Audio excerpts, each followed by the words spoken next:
Good afternoon, everybody. Welcome to everybody that's joined us here in person, but also to the online audience that are out there somewhere. Today, we're going to be talking about a topic of, I would say, global importance, nuclear safety, lessons from Ukraine, focusing on the unprecedented occupation of the Zaporizhzhia Nuclear Power Plant.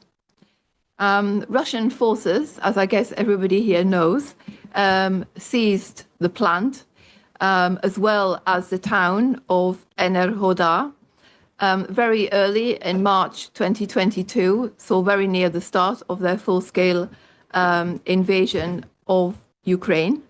And very shortly after the seizure, President Putin signed a decree claiming the nuclear plant as Russian state property, which obviously it isn't, but that's who he is. And then we saw a few days later that Russia's state nuclear corporation, otherwise known as Rosatom, declared that the plant would come under its operational control. So one can say that this plant has been occupied and militarized. Now, I guess everybody here is familiar with developments around the Zaporizhzhia nuclear plant. I mean, we know that it's been severely compromised. It operates under, I would say, very shaky conditions. I mean, under a military occupation with damaged power lines, limited qualified staff, restricted inspections, and whatnot, and that has raised the potential of a serious, let's say, nuclear threat happening there, which would be catastrophic not only for Ukraine, but also for the much wider region, including Europe. I mean, the IAEA has continued to visit the site, but we can tell from the reports that have come from this organization that the threat there is huge. And in addition to that, we've also seen a track record of the occupiers coercing and harassing the individuals who work at the plant. I mean, the plant's staff who are now underneath their control, carrying out what can only be described as war crimes, which we're going to hear more about in a second. But I mean, war crimes. I mean, Russia is no stranger to war crimes. It's been carrying them out since the start of the invasion of Ukraine back in 2014. But we see the issue of Zaporizhzhia in the news frequently, and of course it's been in the news very recently because the Zaporizhzhia is part of the ongoing talks for a peace deal vis-a-vis its status in an eventual peace agreement, which is a crucial point and is a serious part of the negotiations. So we have some great people with us here today to give us an updated picture in terms of the state of play in and around Zaporizhzhia plant, the operations of the Russia's Rosatom, and the impact on the people working there. And I'm going to introduce them briefly. First of all, Denis Sultanhaliiev, who's a senior researcher at Hounds. And for those of you that don't know this organization, you should know this organization because they're brilliant. They're a Ukrainian human rights NGO that documents war crimes and serious human rights violations, predominantly coming from Russia's aggression against Ukraine. And they've won a lot of international awards, including the 2023 Sakharov Freedom Award and the 2024 Human Rights Embassy Tulip. So welcome to you, Denis, and congratulations for your work. Then we have from Greenpeace, Ukraine, Vande Putte, who is a nuclear and radiation safety expert who has been engaged in monitoring Zaporizhzhia, assessing the risks under Russian occupation, and advocating for international oversight and emergency preparedness. So also doing an amazingly important task. So welcome to you, Jan. And last, we have Mark Noel, who is replacing Ana Rita Lopes Ramos on the program. He's also, I believe, working in the same unit as her, which is the Radiation Protection and Nuclear Safety at the European in the European Commission Directorate for Energy, and also carrying out a very important role in this respect. So I want to start with you, Dennis. I know you have a presentation to make. And sorry for being so long in the entry, but I really wanted to flag up the importance of this topic. Hello, everyone. Thank you for having the time to come and listen about what's going on in Zaporizhzhia Nuclear Power Plant and what is going on around this topic in general. The ZNPP returns periodically to the discourse around the Russo-Ukrainian war, as Amanda said. Sometimes it's even moving to its very center. Just days ago, in his farewell remarks, Kit Kellogg identified the NPP as one of the core negotiations topics that remained unresolved, for example. Our organization, Hounds, has spent years researching and investigating human rights violations and war crimes in Russian-occupied Ukrainian territories. What we documented in Energodar is something we never encountered before, an occupation administered not by Russian state organs, not just by Russian state organs, but by a state corporation. The occupation of Energodar differs markedly from other Russian-occupied Ukrainian territories because in most occupied areas, we see military administration or local collaborators managing civilian affairs. And Energodar follows very different model. So Rosatom's involvement extends far beyond technical plant operations into direct, even municipal governance. This became concrete through, for example, specific appointments. Rosatom bureaucrats as Eduard Sinovos and Maxim Pukhov were named to lead the occupation administration. There weren't military appointments. They were just officials, not even huge officials, whose careers were built within this nuclear corporation. The financial dimension also reveals the depths here. Rosatom funds nearly the entire municipal budget of Energodar, schools, hospitals, utilities, administrative functions. The city has been placed under the custody of a state corporation. Basically, we think that it creates a governance structure we haven't documented elsewhere in contemporary conflicts, a single entity managing both critical nuclear infrastructure and the civilian life of entire occupied city. This arrangement also has practical implications about how occupation functions in Energodar.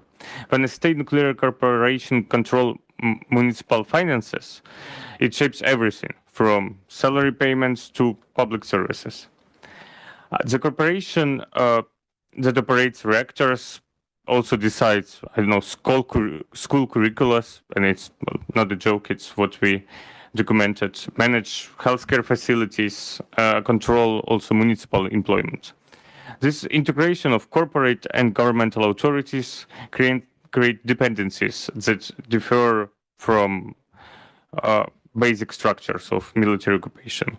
So this model raises specific questions about corporate involvement in occupation governance and accountability for actions that extended well beyond corporations' technical mandate. So we think that there is a critical connection between Rosatom's position in global nuclear markets and its capacity to execute this occupational model. It's not just some ethical concerns. It's about how market dominance translates directly to Rosatom's operational capability. Rosatom's commanding presence in international nuclear commerce, constructing reactors worldwide, providing full services, including to European countries, managing complex projects all around the world, generates substantial financial resources. It also sustains large, and we should admit that quite effective, institutional apparatus.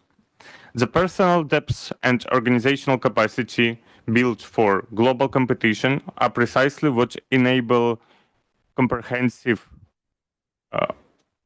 administration of occupied territories.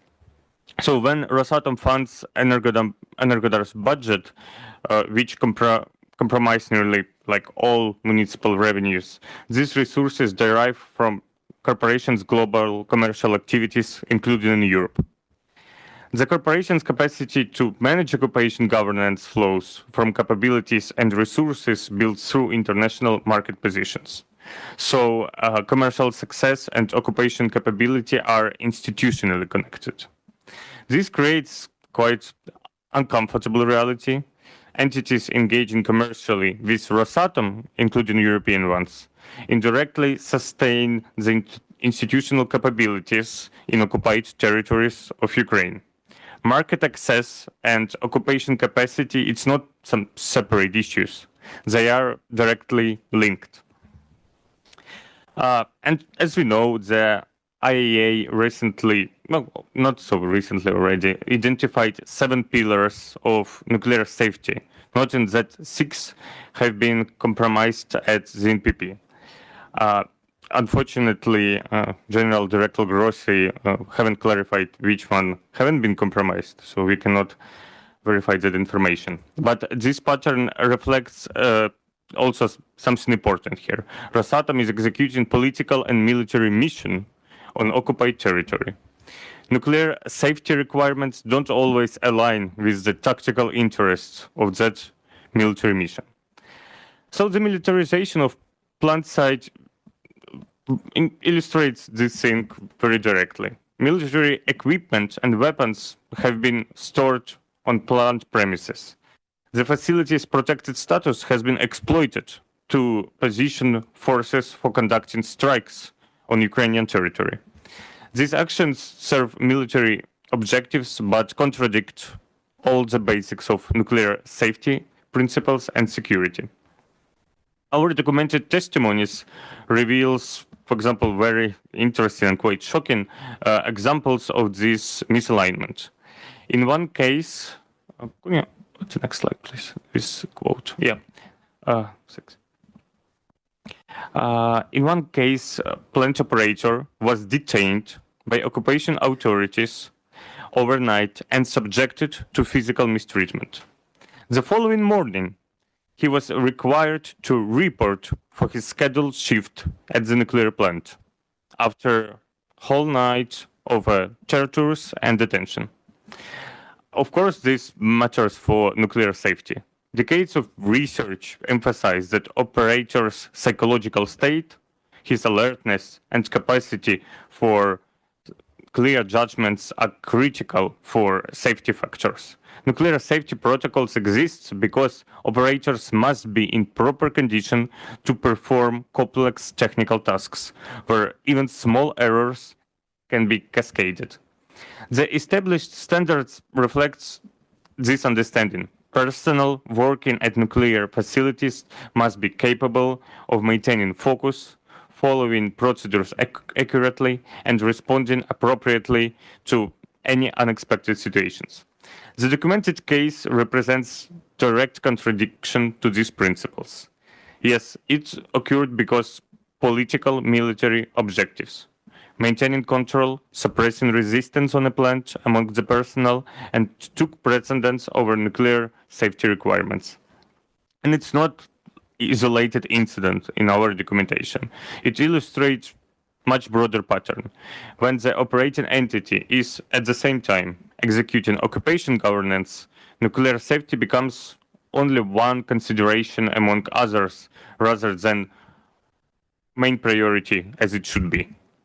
The corporation's decisions reflect the priorities of its politically military mission. And these two functions, as we assume they're incompatible. So if we consider the role of the tortures and detention, we can say that what began as kind of sporadic incidents in March 2022 after the occupation evolved into institutionalized system of Russian repression. Hounds documented at least 226 cases of unlawful detention of Energodar residents. Systematic torture was used to extract information, punish pro-Ukrainian views, intimidate the population, and also coerce collaboration. Among those who targeted were at least 78 Ukrainian ZNPP employees. The consolidation of this repressive apparatus occurred in parallel with the institutionalization of Rosatom's role in the occupation. These two processes, they were reinforcing each other. So Rosatom's involvement in this system went beyond its indirect benefits. Corporate representatives attended interrogations and worked with Russian security services to identify targets. They simply wanted to choose those employees of ZNPP who they thought would not sign contract with Rosatom or who could still have contacts with Ukrainian officials of nuclear energy sector. They participated directly in effort to coerce ZNPP staff into signing Rosatom contracts. For example, we documented this, kind of game of a good and bad cop, where when Russian policeman comes together with Rosatom officer and the engineer has a choice to sign contracts with some good financial bonus and in a peaceful way, or to do it after physical mistreatment. The systematic use of torture served both broader occupation goals and Rosatom's specific corporate interest. In Energodar, the line between state violence and corporate coercion became very difficult to distinguish. And documented here you also can see a map of Energodar with all the places of illegal detention which we documented, which were used mostly in the autumn 2022. And here you also can see the list of documented tortures and detention conditions, precisely in Energodar. So documented conduct qualifies as war crimes and crimes against humanity under the Rome Statute and Geneva Conventions. Rosatom's active participation in coercive practices raises a question of corporate liability and potential individual criminal responsibility for corporate officers under international law.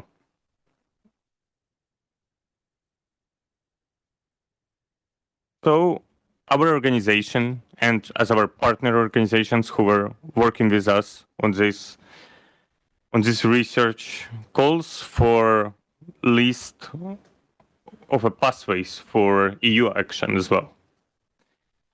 For example, one of the European Parliament members agreed to forward our recommendations to the European Commission. This focus on, first of all, 3 concrete measures. First is designation of Rosatom under restrictive measures for actions undermining Ukraine's territorial integrity.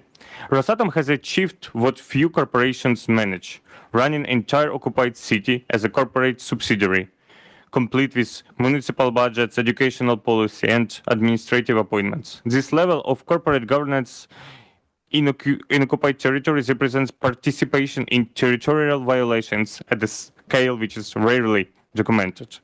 Moreover, Rosatom's expansion at ZNPP should be considered within the broader context of Russian strikes on Ukrainian energy and industrial infrastructure.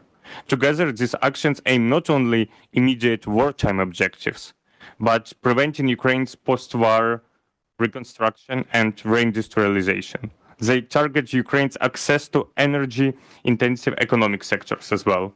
Rosatom's role in strategic degradation of Ukrainian industrial capacity constitutes active undermining of territorial integrity with long-term economic implications. Second thing is exclusion of Rosatom-affiliated entities from EU state aid and public procurement. This addresses the institutional connection between commercial capacity and occupational capability. If market position sustains institutional resources, then limiting market access becomes relevant. And the third is EU advocacy for Rosatom's exclusion from international nuclear governance frameworks, allowing an entity that administers occupation governments to participate in international framework means to ensure safe nuclear operations creates a tension these frameworks must address. So, and these measures, they are interconnected. They recognize that Rosatom commercial activities, institutional capabilities, and occupation's role, it's not some separate spheres. They are aspects of the same corporate structure. So policy responses need to account for these connections rather than treating them as some isolated concerns. Yeah, many thanks.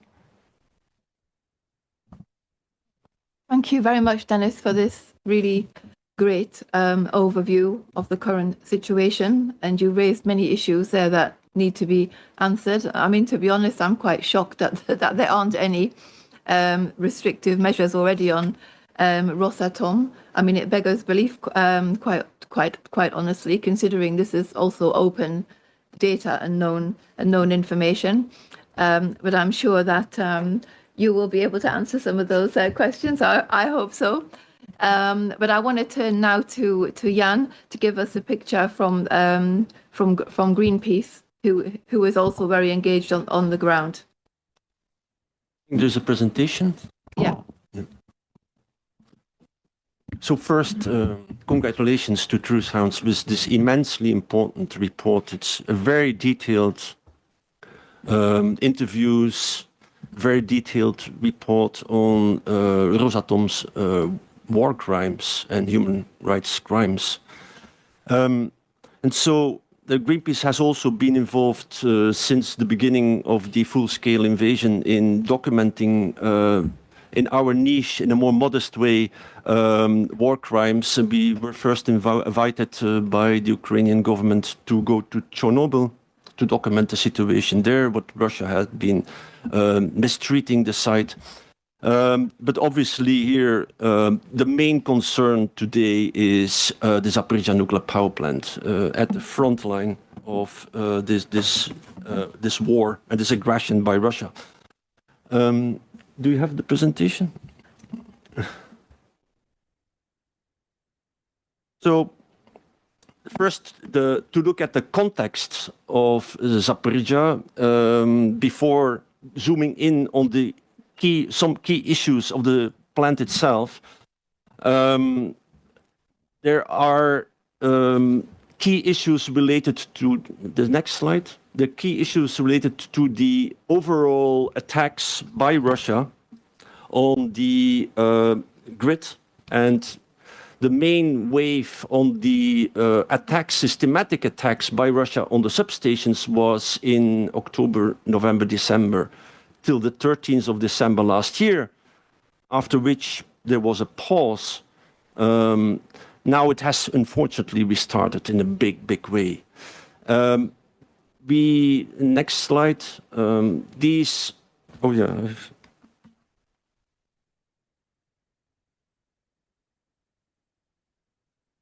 Where it relates to. Yeah. This were the attacks till the 13th of December. Important there was that these attacks were systematic on all the critical substations simultaneously, which could have led to a system-wide blackout in Ukraine, something we have not seen yet, luckily. A system-wide blackout is where basically the whole grid collapses, which would not only endanger the electricity supply to the Zaporizhzhia nuclear power plant, but especially to the 3 operating nuclear power plants in Ukraine, which are at a different level of requirements for electricity. Next slide. And so these substations, to have an idea, they're very vulnerable.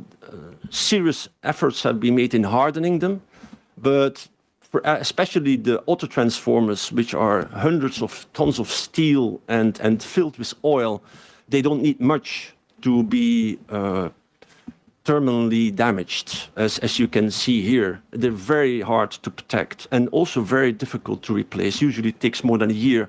Ukraine has been very successful in this, more successful than anyone in the world. Ukrenergo has done a fantastic job, but still, it is serious damage which can incapacitate large parts of Ukraine, as we have seen. Next slide.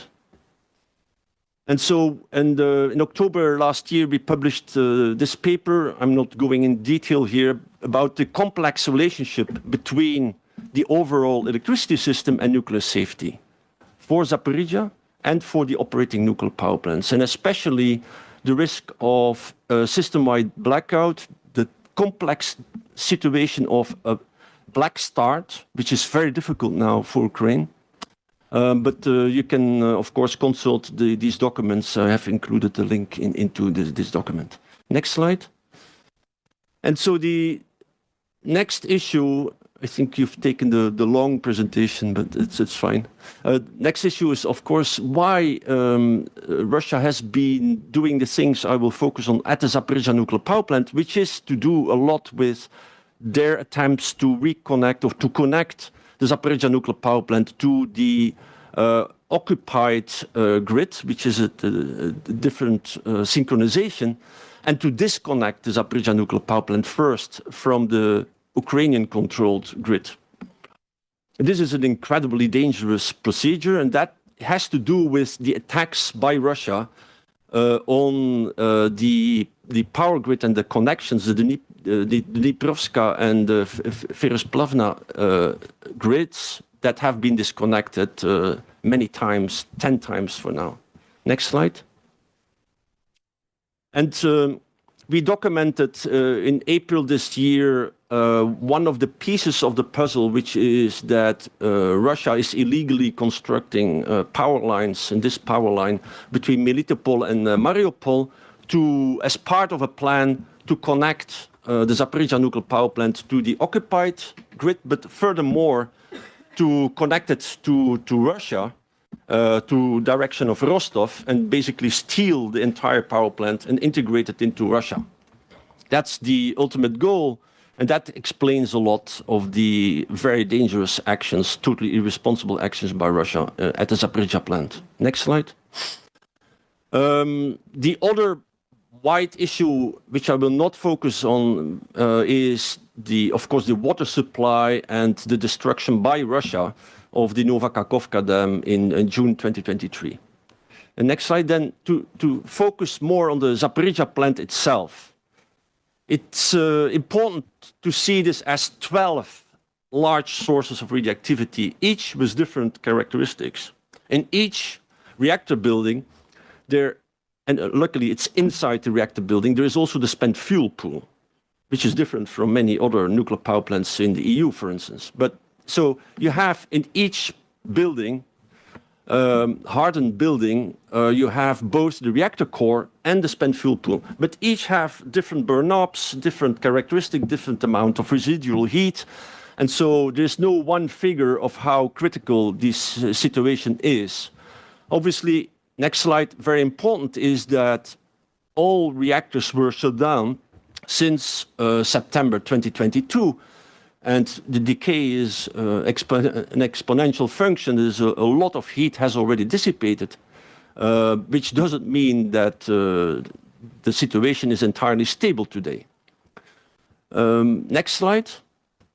And so this is a summary of the differences between a reactor that is operating like the 3 operating nuclear power plants in Ukraine and the Zaporizhzhia Nuclear Power Plant. And there has been a lot of controversy in Ukraine on that debate. And so I take just a minute to explain this, if I may. So, of course, a lot of the heat, residual heat, has already decayed away. But the main risk is not now the reactor cores anymore, it's the spent fuel pools. And the estimation is that if there would be a station blackout is if there's both a loss of offsite power, as we have seen in September, October, for 30 days, and an end of all on-site backup power, like the 20 diesel generators that are active on the nuclear power plant in Zaporizhzhia. So if there is a station blackout, which means the end of cooling, it takes today about 2 weeks before the spent fuel pool boils out and you get a possible release, massive release of radioactivity. There's no one figure. As I mentioned, that's why I stressed there are 12 different sources of radioactivity. But this is, for the reactor cores, it's much more than 2 weeks. It's definitely more than a month. The confusion has been that it's actually, for these reactors, for Zaporizhzhia, it's a slow motion process. It doesn't mean that a massive release of radioactivity cannot happen. It can happen, but there are many things that an operator could, in principle, be doing to avoid such a release. However, the operator is Rosatom, and we have zero confidence in the Rosatom, or they could even deliberately militarize the nuclear power plant to create a release of radioactivity. So it's really important to clarify that it is the kind of slow motion process. Next slide. This is the long presentation, so I will have to, for sharing with you, sorry about that. There was a shorter version, but yeah, next. So you can all read this. Sorry about that. Yeah. So yeah, here, that's, we're getting there. The previous one? Yeah, so here. Yeah, of course, the situation today is normal, so to say. There is no release of radioactivity now. And there was, well, I'll get to that, how this 30-day period, how we should look at that. So if you look at the next slide, for the Zaporizhzhia nuclear power plant, obviously the grid connection is very important. There is still synchronized, like 50 megawatt are the needs, about 50 megawatts the needs for the cooling of the Zaporizhzhia nuclear power plant. And that usually comes from 2 different lines, a 750 and a 330 line. Most prominently in the media was the Russian sabotage of the Dniprovska 750 kilovolt line. Next slide. And actually, I'll just focus as one example of many false flag operations that Russia did in damaging the situation at the Zaporizhzhia nuclear power plant. This is probably the most important one, most prominent one. So through let's say, high-resolution satellite imagery, together with the analysis by McKinsey Intelligence, we could actually prove that it was 100% disinformation by Russia. We could prove two things. If you look at the next slide, next slide, yes, this one. It might not be very clear, but of course, if analyzes from this image, this is the pylon, the pylon on the left side, from a satellite image that was damaged. And so we could prove, one, that the damage was minor. So it was not by shelling. We could also prove it was no shelling because there were no craters anywhere around that area. Obviously, Ukraine has not been bombing that area, never has done that, despite all the disinformation from Russia. Unfortunately, the IEA, or MAGATE in Ukrainian, has gone along with that disinformation by Russia. And that's very regretful, disturbing, by then starting so-called negotiations for a ceasefire. There was no need for a ceasefire. Russia could at any moment go back to that little damage, that cut-off of that line during that 30-day period, and repair it in a matter of hours. So was there a crisis? Yes and no. Yes, because a loss of offsite power for such a long period is a serious issue, obviously, yes. But also no, because Russia, Rosatom, had the situation at every moment under control. If the diesel generators would have failed, they could immediately go and repair it. There was no threat, as they were saying, from Ukraine shelling that area. They could go there freely and repair it immediately. They didn't do that. And in a way, the IEA going along with that disinformation was helping to prolong that 30-day period. So sorry to be very critical at this point, specific point, on the IEA. They have done some good work in Ukraine as well, but that was really, really problematic. Next slide. So, yeah, next slide. I'll leave it to this. Yeah, there's a lot of more documentation. It was highly mediatized. It is sure that the Secretariat of the IEA was totally aware of the situation, not only because we approved it, but also because they had their own information. So it was not the issue, they knew. Next slide. And that's, yeah, of course, what I mentioned earlier, the problematic communication by the IEA. Next slide.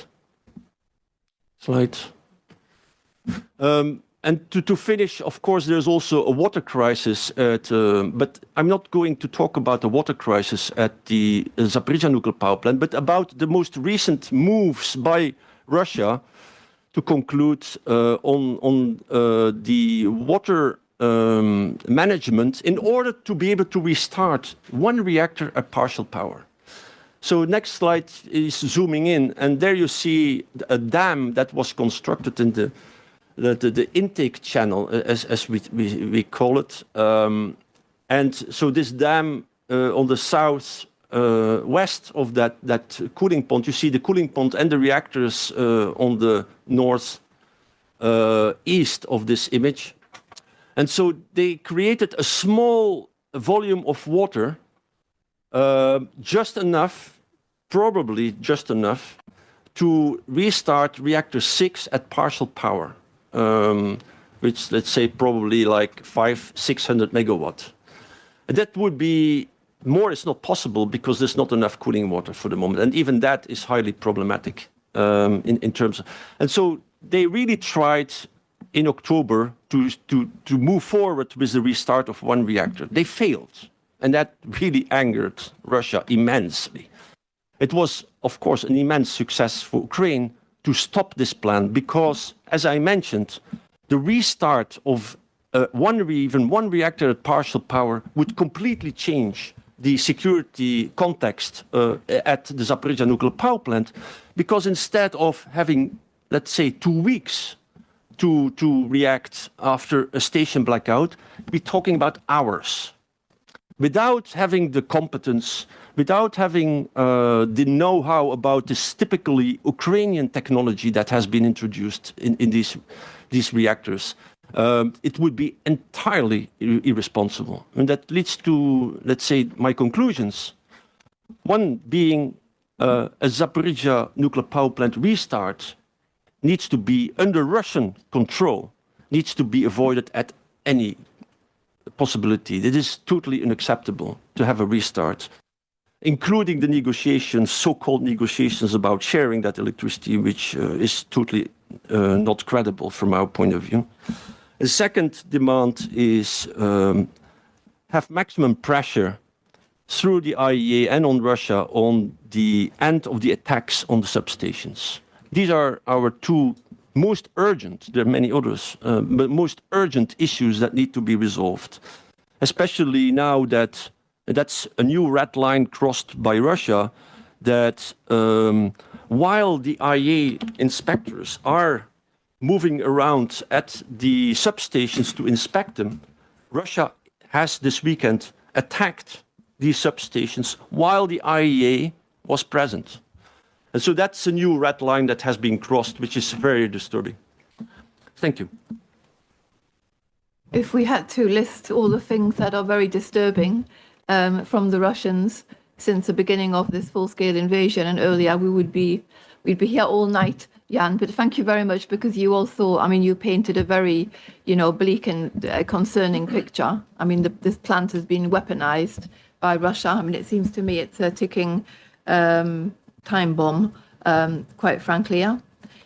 But I now want to give the floor to you, Mark, to hear what from the side of the Commission, the EU, what their engagement is, and also to perhaps answer this question about Rosatom. I mean, why are they still operating within EU territory? I mean, why is there no restrictions on them, etc.? Okay, thank you, Amelia. And I think already a lot has been said, so on which actually I agree with most of it.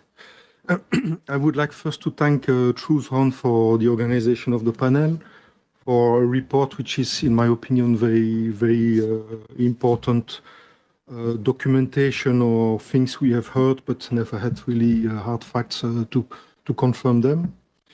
Also on the other reports that I found on the Kakhovka Dam rupture, and also I want to thank Greenpeace also for a number of very interesting reports.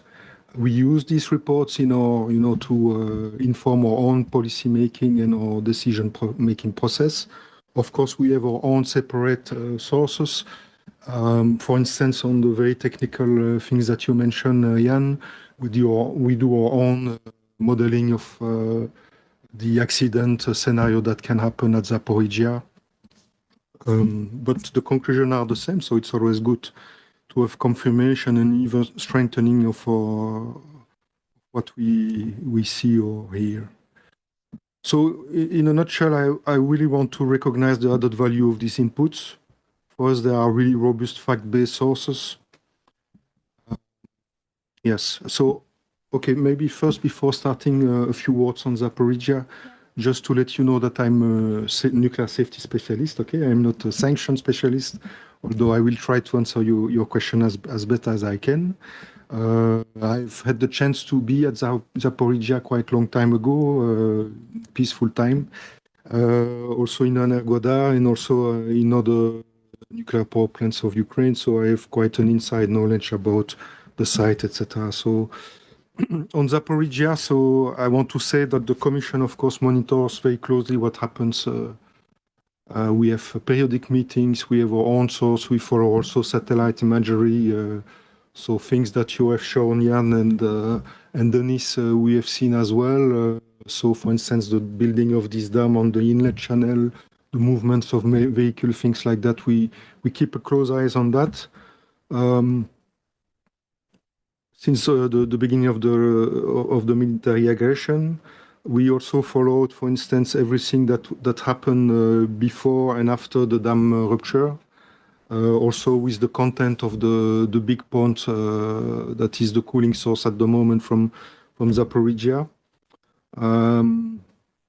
I also would like to say that, of course, I hear what you say, Jan, but still, we give full support to the agency efforts to maintain nuclear safety and security in Ukraine. And we think it's in a very difficult situation. You just said it, they've even been somehow attacked recently.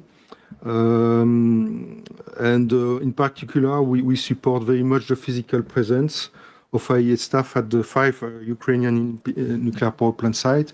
It was not really won at the beginning. If you remember, there were very long discussions, really a lot of diplomatic efforts to convince all parties to organize that.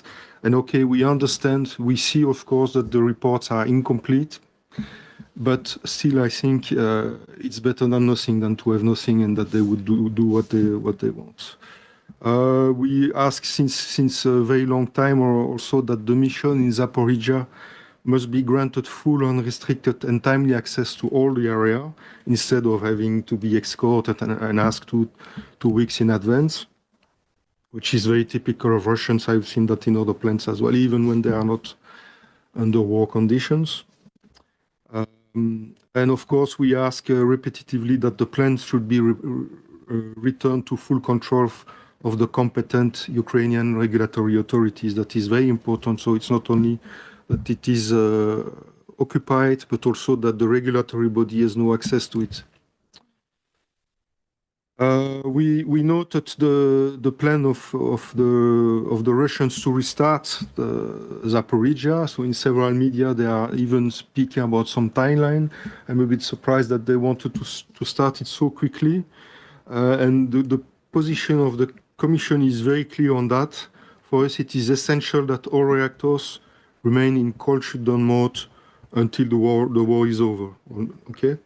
Because as you explained very well, if you start even shortly, you increase again the residual heat. And so the time you have to react in case of issue when you lose the grid or anything else is much shorter. And in this circumstance with difficult access to the site, etc., degraded staffing, as you mentioned, they are really all the 7 pillars that you mentioned are not fulfilled. So this is really essential that this reactor remain in cold shutdown. So we have been follow this building of the high voltage line as well. Our analysis was more that it would take them at least 1-2 years to complete everything because okay, but that is maybe for the question answer if we go that. But as the Mr. Grossi report also, the current situation at Zaporizhzhia with respect to the availability of the cooling water, the reliability of the grid, of course, all the maintenance that has not been done, also spare parts that are not available as before, and the staffing, all these are elements that do not allow to operate this plant safely at the moment. So, we, of course, observe the different possible, let's say, peace plans that are discussed at the moment with the 3 scenarios, fully Russian, 50-50, or fully Ukraine. Of course, in our opinion, there's only one that makes sense and that we support. But one that is clearly would not work, in our opinion, is really the 50-50. We don't see how this could materially be living. Okay. So now maybe a few words on Rosatom. I think this is your main expectation.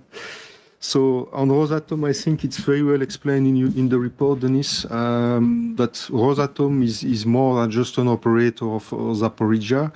It's a global company. It's a kind of octopus with many legs and subsidiary companies like TVL, which is delivering fuel in some plant in the EU still. So in a nutshell, it's a complex situation. So it's not as easy as if it was just one company operating this plant. That is the global line. But we take note of the factual evidence that you provide in all the reports, and the significant role of Rosatom that you conclude in this. I've read the report, it seems obvious, I agree with you. It's not only an operator, they are involved in you mentioned all the testimonies with the torture and the kidnapping on the site itself, the pressure on the staff to sign contract for Rosatom. So we take note of that. To date, the EU has adopted a 19 package of sanctions against Russia and Belarus, and Rosatom is not inside. But the position of the Commission is that these sanctions need to be designed in a way that they are more detrimental to Russia than the EU. I think that is the key point, and the EU member states. And currently, so we are not yet in a state where the imports of Russian nuclear fuel and service to Europe are not necessary for the electricity production in a limited number of EU member states. And until there is an alternative supply chain which is in place, we conclude that it will be very unlikely that all the member states will support sanctions on Rosatom. So that is really the key point. Again, understand I'm a nuclear safety engineer. I'm just trying to understand how this works. But of course, as Commission, we are calling to accelerate the effort for having this diversification of supply sources in line with the Repower EU communication and also in the nuclear sector. And in particular, there is one area, at least which in DG Energy we are having a close look at. It's the diversification of fuel service. And we have started this already quite some time ago. It takes time because to have a new supplier for nuclear fuel, you need to qualify the fuel. So you need to go through a test process, having a few cycle, so meaning 2 to 3, 4 years. The fuel inside the reactor, test and check whether on a safety point of view it's working. So at the moment it's progressing well. So we have one supplier which is in advanced status, it's Westinghouse. And as you know, several member states have already contract with Westinghouse and they have plans to load the Westinghouse fuel in their reactor. It's not fully finalized because they need the licensing from the regulatory body, but they want to do that carefully, and we can understand that, even though we understand that money is going to Rosatom and filling the machine. There is a second supplier which we also try to have on the market, which is Framatome. It's a bit delayed, but really the plan at some point is that whether the war starts or not, that's important, we stop with import of EVR fuel from TVL, which is a subsidiary of Rosatom. What do you mean by it's delayed? I mean, how much time?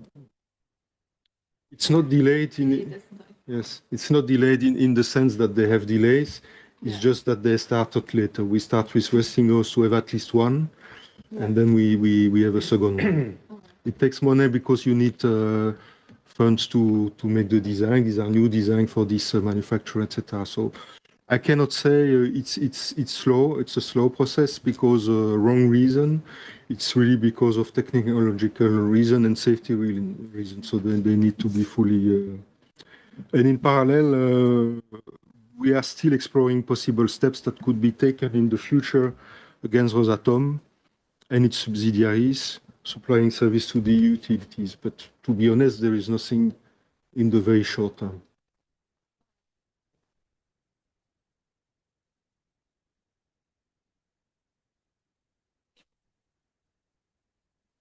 I would wish that we weren't talking about, 50-50 potential, energy from Zaporizhzhia or any of those issues. We should be talking about liberating Zaporizhzhia fully and having it back, within Ukraine, like all of the other territories. I mean, it should be the starting point. But thank you for these great insights, and I want to open the floor to questions and from the audience. We have an audience online as well. I don't know if there's any questions there. I don't know if you want to respond to something, Dennis, to anything that you've heard. Yeah, maybe one small thing. First of all, thank you very much for your comments, even if some of them were not directly related to your sphere of work and competence. But for example, regarding diversification of fuel, we think that, of course, it's not our sphere of competence neither, but we think that it is very perspective dimensions. And especially if we would consider that Ukraine is already have such kind of experience, especially, and probably in Ukrainian case it was even more difficult and challenging because Westinghouse's fuel was used and productively used for Soviet-made VVR stations. So we consider that maybe European countries could follow that kind of example of Ukrainian success in this case. Yes, thank you.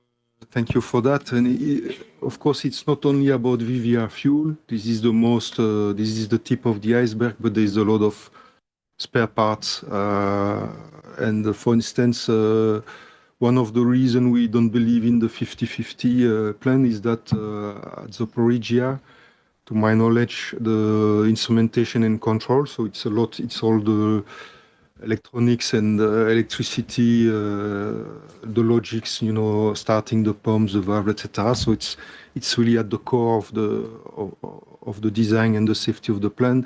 This, to my knowledge, is Ukrainian spare parts at the moment. Ukrainian supply, so we don't see how Russia could replace that easily. But clearly, Ukraine and other countries have let's say, quality suppliers that could be and should be considered as an alternative to Rosatom subsidiaries. Yes, I agree. Thank you. Mm-hmm.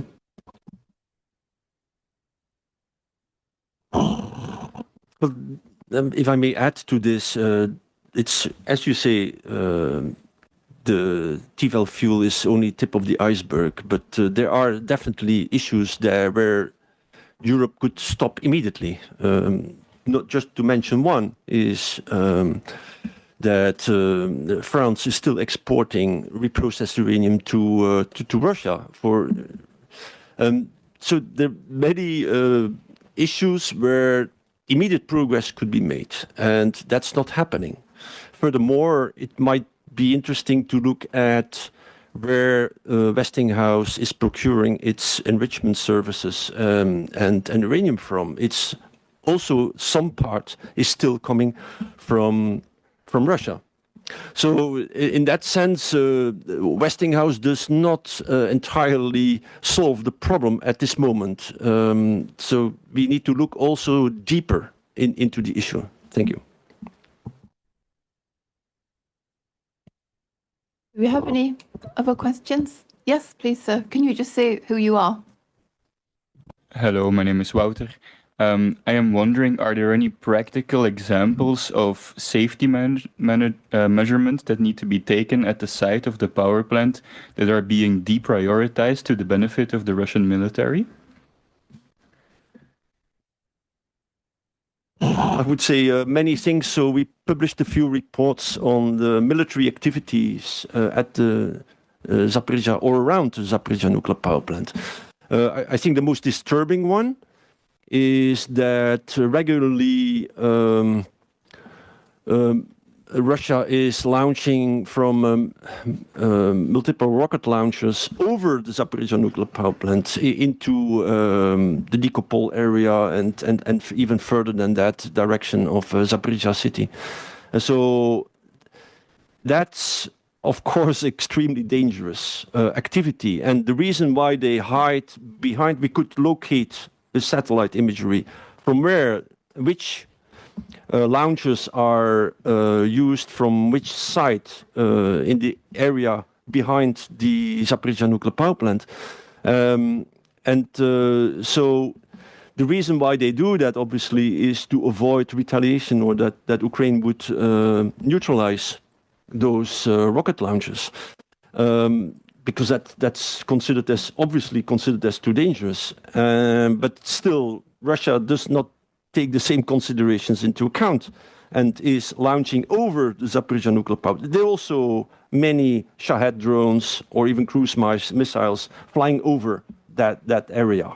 It seems that to some extent they use that as an entry point for many systems to enter Ukraine for further damage and destruction in Ukraine.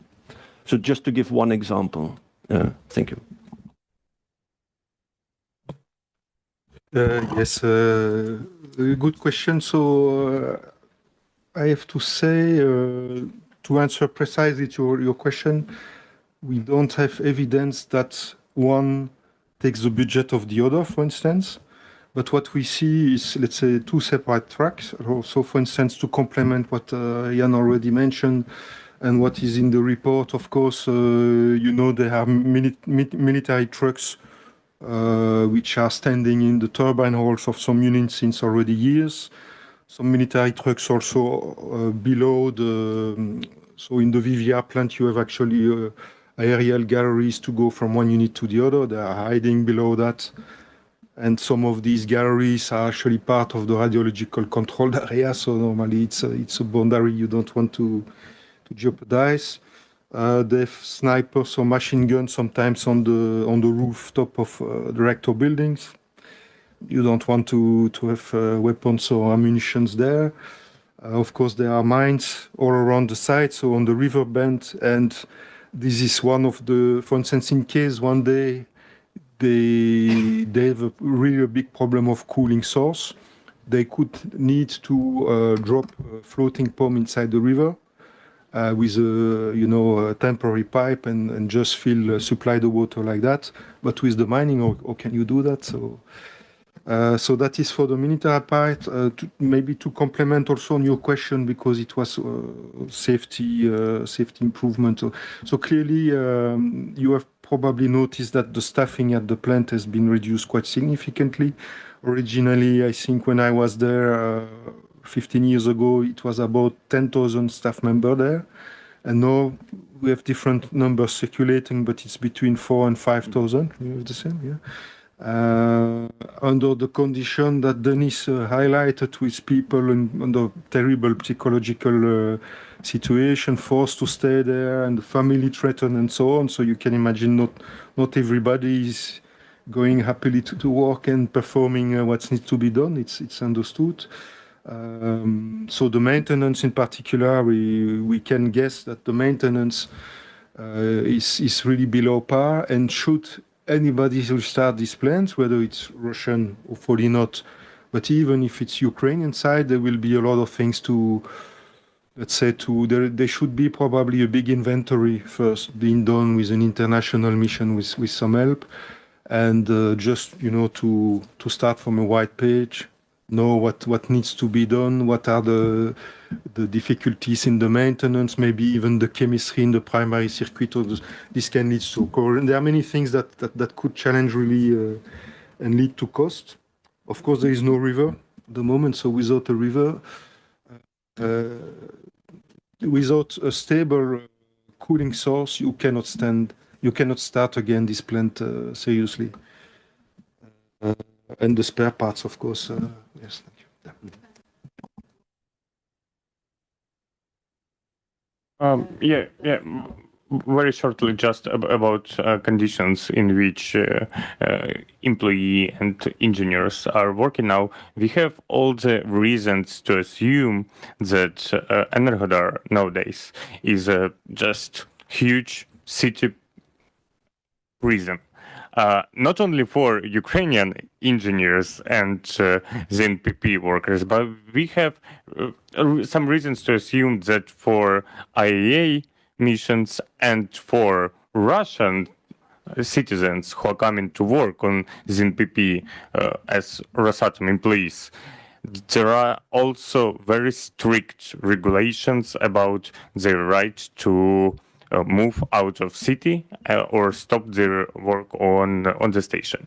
And we don't have that particular thing in report because like some information we gathered already after the publishing it, but we have all the reasons to assume that that condition which exists now, it is possible only with closed borders of the city and total security control, that nobody who are vital for station operation are not leaving. Of course, in any of these three scenarios which we are talking about, that thing shouldn't be like that. If we, agree on 50-50 scheme, we cannot leave whole city as a prison for, 7,000 people, maybe, right? Because with their families. To work on the station to produce energy for both Ukraine and Russia. But at the same time, if tomorrow those people who are living and working there, if all of them will have a right to move from Enerhodar, a lot of them will do so, And of course, in that condition, we won't be able even to assume any kind of station operation. So here is very important to understand that in any scenario, the renewing of active work of ZNPP is impossible in current conditions. And definitely the first thing that our report brings as a new voice is about psychological and physical conditions of all the people working on station and living in Energodar as well. Indeed, and this should be better addressed by the international partners, for sure. We had one last question down there. I'm sorry we've run over time a bit. Do feel free to leave if you would like. I'm not going to keep you in here as hostages, but if we have some additional questions, please go ahead. I'll make it quick. Thank you so much. I was wondering, are you aware of certain subsidiaries of Rosatom that are only providing services that could be more easily substituted by European or, well, American companies? Thank you.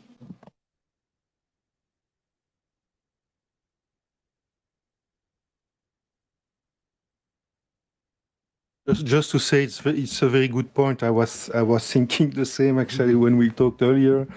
I know there are some subsidiaries involved in, for instance, maintenance or in-service inspection, so inspection of wells or things like that. I do not have the knowledge to tell you in detail whether they're involved in Europe or not. They are involved in other non-Russian country like in Akuyu, for instance, during the construction in Turkey or in Belarus, in Ropur, in Bangladesh, countries like that. In the EU, I cannot tell you, but it makes sense. It's a good question, and that may be something more easily targeted and replaced by an alternative. Yeah. But it's in a way a multi-layered issue. The EU is still allowing, for instance, Hungary to construct with Rosatom a new nuclear power plant in Hungary, Paks nuclear power plant, which also involves collaboration with Framatome and Siemens. And so this is highly problematic, and this is, of course, part of a political deal to appease Hungary on other topics. But this is highly problematic for so many reasons. It is part of a Russian strategy globally to use their export, as Hounds has also documented, to use nuclear exports, even if they don't earn any money on it. It's different than for fossil fuels. It's fundamentally different. The strategy of Russia is not necessarily to earn any money with it. It is political buy-in and dependency. And that's clearly also the case for Hungary, and they seem to be totally open for that dependency on Russia. And that's where the European Union Commission, Council could be far more strict in not allowing Hungary, for instance, to build this nuclear power plant. Thank you. So my name is Danilo, I'm a program assistant in EPC. I wanted to ask Mr. Noel, so you mentioned that you are, the European Commission is preparing and envisioning possible threats and crises in the ZNPP. How do you think it could, in the case of a crisis or some situation that will happen under Russian control, if they try to restart the plant, how it could affect, it would probably affect Russia and Ukraine, how it could also affect the EU, and do you have any mechanisms that would reduce the risks and the damages? Okay, thank you. That's a quite broad question. So first, in line with what has already been said, as long as the unit stayed in cold shutdown, let's say there is enough time there should be no excuse that operator action can be taken and the plant saved, or analyze this is even more comfortable. We consider there is at least 1 month before starting to have fuel damage because of the residual heat has decreased progressively. So the restart is really one of the key points. So there should be no restart for any reason. Actually, if you think carefully with the degraded grid, also with the fact that there is no grid connection to Russia, so the only reason the Russian could have to restart this plant now would be to make it a more effective shield, so that, or to make it more again on the higher on the news agenda, in the media agenda. So it would be, what do you call that, chantage, blackmail, basically. So that's the only reason. It would be put again everything back 2-3 years ago when the residual heat was much higher and when you have much lower time to react. I know there is a DG of the Commission which is called ECHO, which has a lot of connection with Ukraine, providing also, I think, things like iodine pills, equipment that you need in case of emergency, nuclear emergencies included. But from the external, what can you do if they take this decision? But what can you do? We can complain, okay? We can push a lot at diplomatic level and so on, but that's a bit, yeah. Maybe one last question from my side. I mean, does the Chinese, for example, have any leverage over Russia? Because, I mean, the last times when I have visited China, the Chinese have always said that this nuclear issue is a biggie for them. They don't want to have any nuclear disaster happening in Ukraine because of Russia. I mean, can China, I mean, I know it's not very popular to speak about China in this town now, but is there a bigger role that China can play here? Because it seems to me like there's no other actor that actually can do this other than China. It's clear that Russia has been flirting with a nuclear disaster many times, and there are forces even inside Russia. Rosatom as a company does not have an interest in a nuclear disaster, obviously, but that's the balance of power seems to be not sufficient to stop these attacks. Obviously, for China, they definitely have no interest in a nuclear disaster in Ukraine, and so we can assume. We have been speculating and thinking, why did Russia stop on the 13th of December last year with these systematic attacks on the substations? Probably many factors, but possibly China has played a role there. I'm just speculating. I don't have any confirmation about it. There's some other factors that played a role. And it's definitely very important for the EU to have a dialogue with China on this issue. It's probably one of the main, let's be pragmatic here, we're really talking about avoiding a massive disaster in Europe. China does not have an interest in destabilizing the economy of the EU as well. And they have an interest in nuclear exports as well. So it's definitely a card that needs to be played on the global scene, and the EU is probably the best to open that dialogue or to intensify that dialogue. Thank you. I don't know if you want to make any last comments, Dennis. First of all, many thanks, of course, for our experts, for our co-authors like Greenpeace, who gave such a valuable technical expertise, which unfortunately we, like human rights organization, don't have. And we sincerely hope that this year and a half of work over a huge team would give some kind of results in any scenario which we would face in the next few months as this whole political context. because our organization is also very closely works with association of relatives of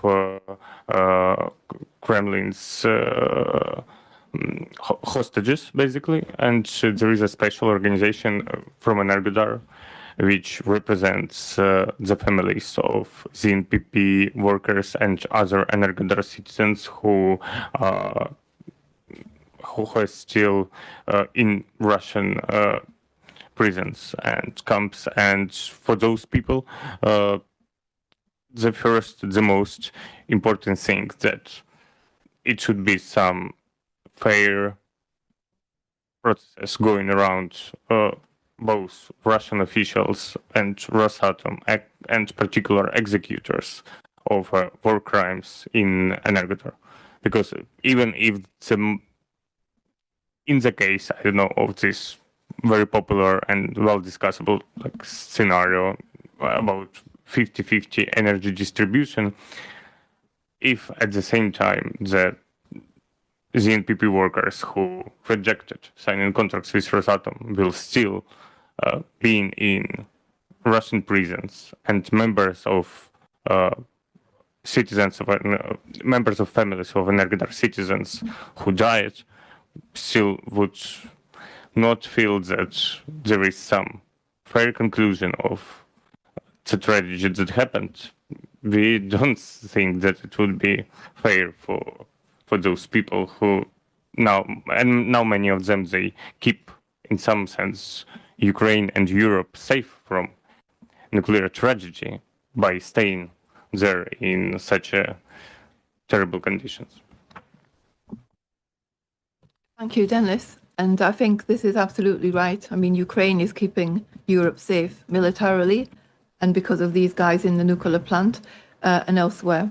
So I would like to thank you very much for coming and presenting your paper. It's really excellent, and we will definitely do our best to promote it through our sources and elsewhere.